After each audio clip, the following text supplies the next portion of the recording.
Assalamualaikum warahmatullahi wabarakatuh.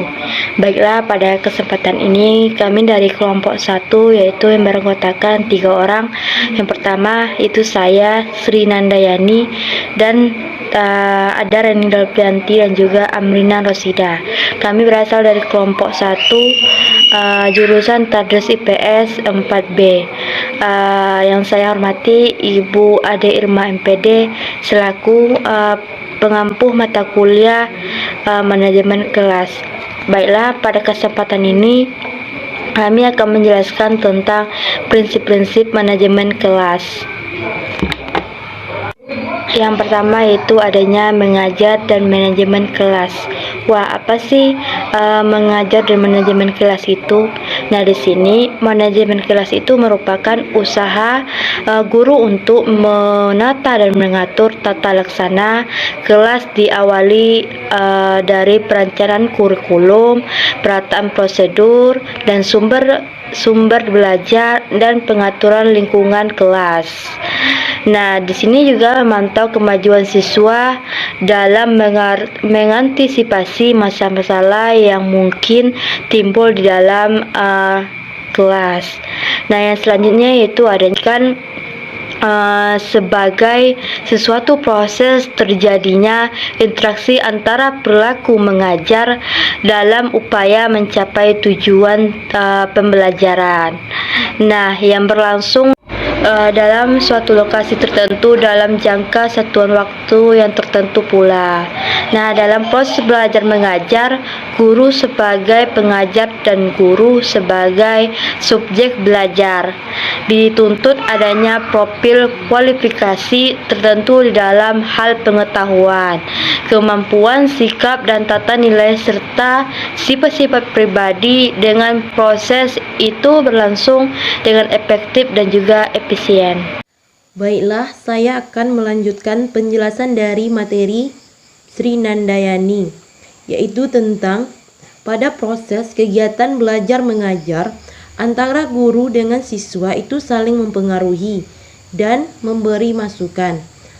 Karena itulah kegiatan belajar mengajar harus merupakan aktivitas yang hidup, syarat nilai dan senantiasa memiliki tujuan.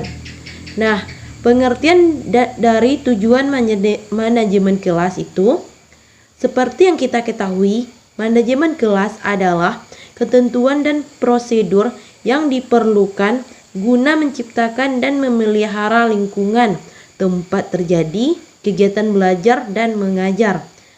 Nah, manajemen kelas juga dapat kita artikan sebagai perangkat perilaku dan kegiatan guru yang diarahkan untuk memiliki perilaku siswa yang wajar, pantas, dan layak serta usaha dalam meminimalkan gangguan. Baiklah, di sini saya akan melanjutkan presentasi dari kawan-kawan saya.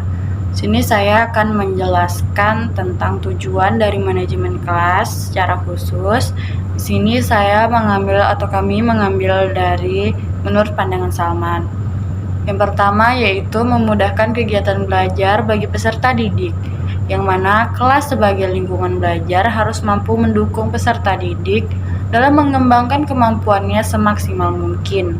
Maka dari itu, guru dituntut untuk mampu menciptakan suasana kelas yang nyaman dan menyenangkan bagi peserta didik agar kegiatan belajar mengajar berlangsung dengan kondusif.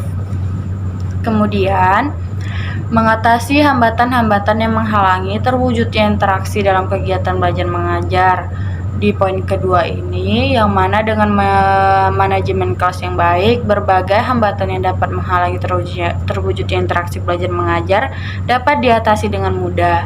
Poin ketiga, mengatur berbagai penggunaan fasilitas belajar, yang mana pada sebuah kelas yang ideal, di dalamnya harus terdapat sarana atau fasilitas pendukung kegiatan pembelajaran. Itulah sebabnya manajemen kelas diperlukan untuk mengatur penggunaan fasilitas dengan baik sehingga hal tersebut dapat mendukung peserta didik belajar sesuai dengan fasilitas yang ada.